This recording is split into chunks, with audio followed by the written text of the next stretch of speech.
People always say weddings bring out the best in people, but they never tell you they can bring out the monsters too. And on the day I married the man I loved, my sister-in-law showed her true colors in front of hundreds.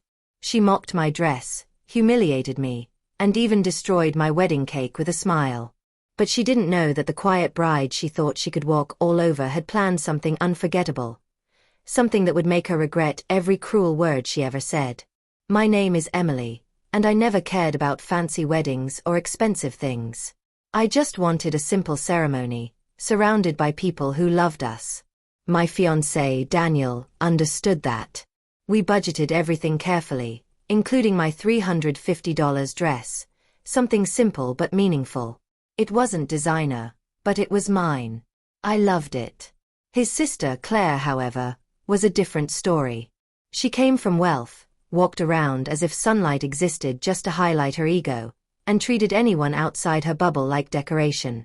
From the moment we got engaged, she acted like my wedding was an inconvenience, not a celebration. The morning of the wedding, I walked into the bridal suite, excited, a little nervous, but happy. Then Claire stepped in, her eyes scanning me from head to toe. "That's your dress," she laughed loudly. "Oh, sweetie. I've seen better curtains." Her friends laughed with her. I ignored it.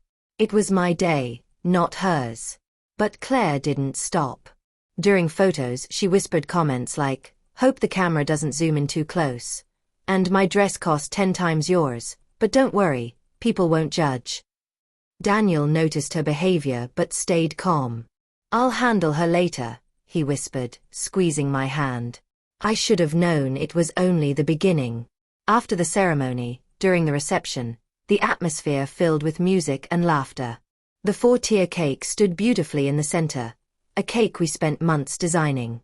It wasn't extravagant, but it meant something to us. When it was time for the cake cutting, the lights dimmed, the crowd gathered, and our photographer prepared for the moment. Daniel held my hand, whispering, "Ready?" Before I could answer, Claire stepped forward, smiling sweetly. "Wait," she chirped. "Let me fix your hair. The bride should look perfect." I knew something was off.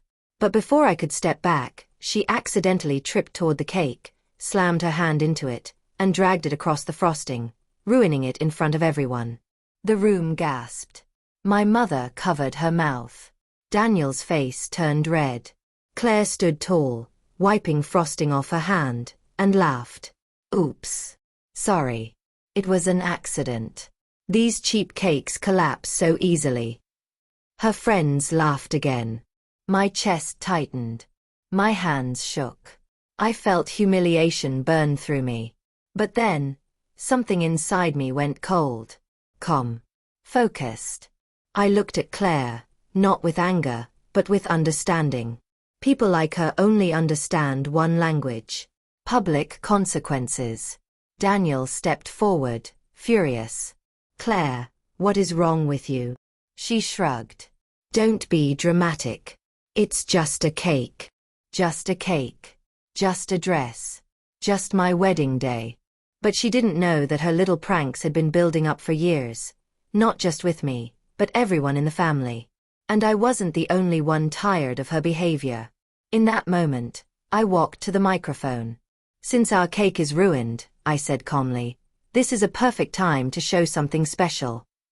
The screen behind us flickered, revealing a slideshow we had prepared for later. Family photos, childhood memories, sweet moments. But today, it wasn't going to play what Claire expected.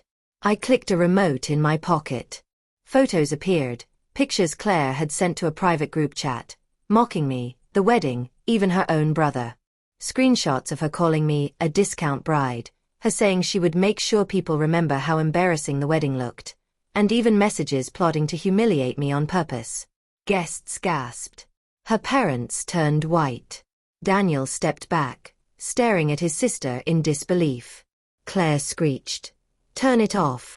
This is taken out of context." But it wasn't. Everyone knew it. The final slide appeared, a photo of Claire laughing as she texted, "I might ruin the cake if I get bored." Silence fell.